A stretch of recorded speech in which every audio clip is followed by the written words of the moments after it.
Welcome to the Cricket Roundup. In today's episode, we will discuss the emerging players from the National T20, some of the senior players that have dropped from the upcoming T20 and ODI series against Zimbabwe, as well as the possible axing of Azhar Ali as Pakistan's Test captain. Initially, this program was to be recorded on a live Zoom session. However, due to some technical issues, we were unable to do so. We are thankful to RJ Mohammad Kashif Majid for participating in the program and answering our questions.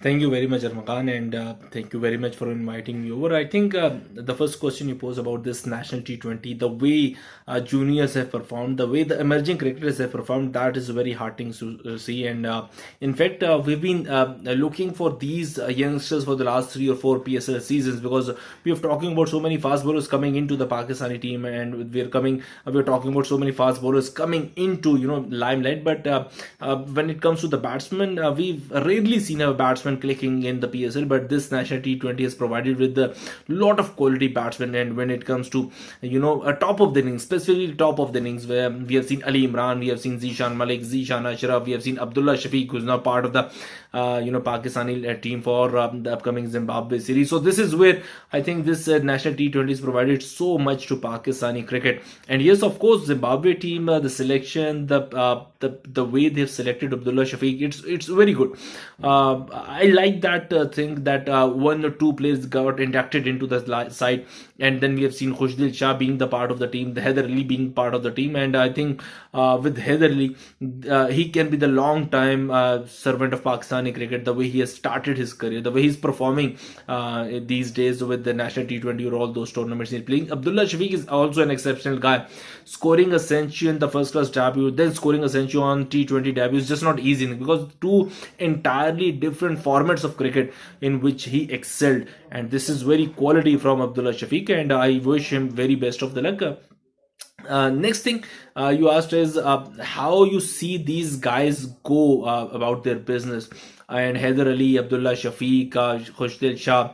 I think Khushdil Shah, talking about Khushdil Shah, he has to increase his range. It's just not easy that you stay on with a very one-dimensional cricket that is slogging everything over long on towards the mid wicket, and this is your entire region from long on towards the mid wicket.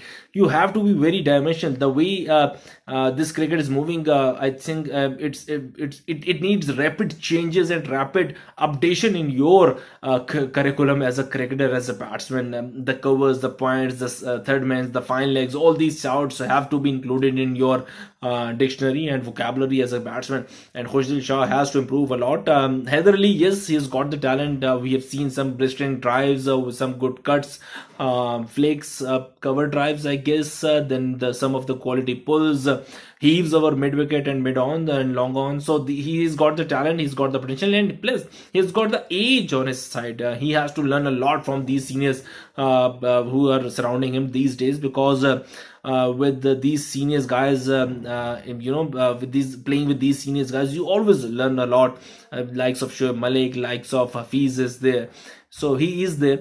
And when we talk about Abdullah Shafiq, yes, he's a technically correct batsman, and with technically correct batsman, he's scoring runs quickly, and that's very heartening to see when when a batsman of his age started scoring runs quickly and performing at the very best Pakistani cricket. And he's performed in the first class, he's performed in the T20, and yes, I think he'll go a long way along with Haider Ali. But Khushdil Shah, he has to improve. He has to improve, because we definitely need a finisher who can finish the innings well for Pakistan in the T20 or one-day cricket. But also we need a very good fielder, and if he can bowl some of the overs with his left arm spin, some useful over in the middle of the innings, I think that would add to his CV. And we definitely want him to be that guy who can bowl, who can feel, who can bat a bit, and he can bat for different situations. There will be situations when he's playing for Pakistan where Pakistan will be like 50 for 4 or 70 for 3, and he has to come and bat for the longer versions of the match in a 50-over match. Or there will be situation that Pakistan will be 3 or 4 down in the first 6 overs, and you have to bat for the next 14 overs. There's a consistent pace, maneuvering the ball around, taking the singles, taking the doubles, and odd ball will go for the boundary. And so he has to be that batsman. He has to improve a lot. And yes, he has started well, and definitely he will be that package Pakistan will be looking. The way we have responded to Asif Ali will be the same we will be responding to Khushdil Shah, because he's there to perform some quality and some quick runs at that very depth end of the innings. I think talking about senior players, the way we have dropped, or the management have dropped Amir, Shoaib Malik, and Sarfraz. For Sarfraz, the message was clear. We don't want Sarfraz to be the second choice wicketkeeper in the Zimbabwe series, which is also a home series.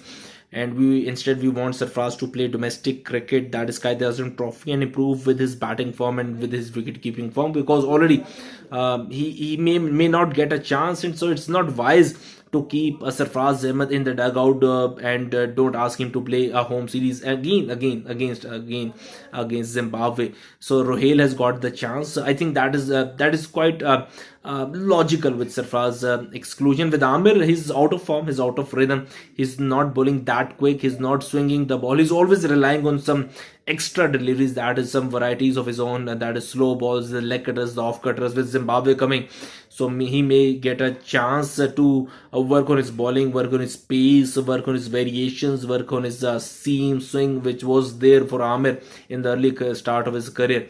And with Shoaib Malik not playing, not being part of that series, maybe Pakistan is looking for again a middle order batsman who can finish the innings well, because Hafiz is there, but he has proven his worth in the recently concluded England series. The way he's performed, the way he's stroked the ball.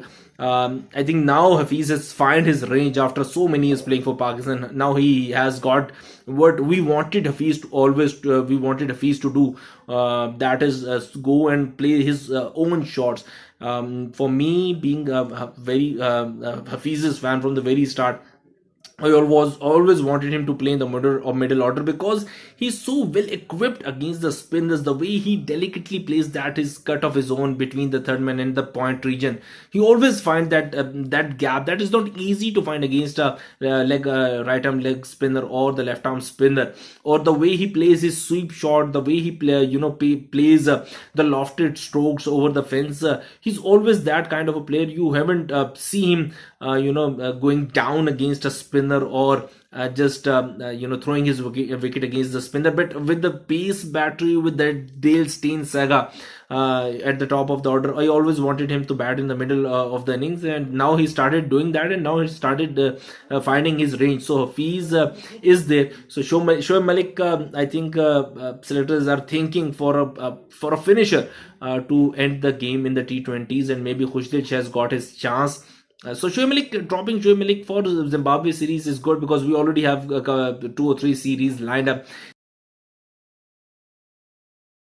We've previously discussed that Azhar Ali has a very defensive approach to being a captain. That does not really work well in today's modern game. Babar Azam, Mohammad Rizwan and Shah Masood are some of the names that have been touted as his possible replacements. Personally, I feel Mohammad Rizwan is a good candidate to captain Pakistan in test matches. The reason for this is that he has had a fair experience of successfully captaining Pakistan A team, and he is an aggressive character. Shah Masood is a good choice too. However, Shah Masood has shown that his technique still has some issues, and in tougher conditions like New Zealand, he might struggle somewhat.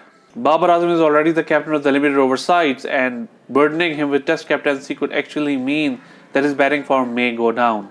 We do not need our premier batsman to have extra pressure on him. As per news reports, Azhar Ali might be replaced for the New Zealand tour. It's not a surprising development, since Azhar Ali has not been able to provide his best as the captain. His defensive approach has hurt Pakistan,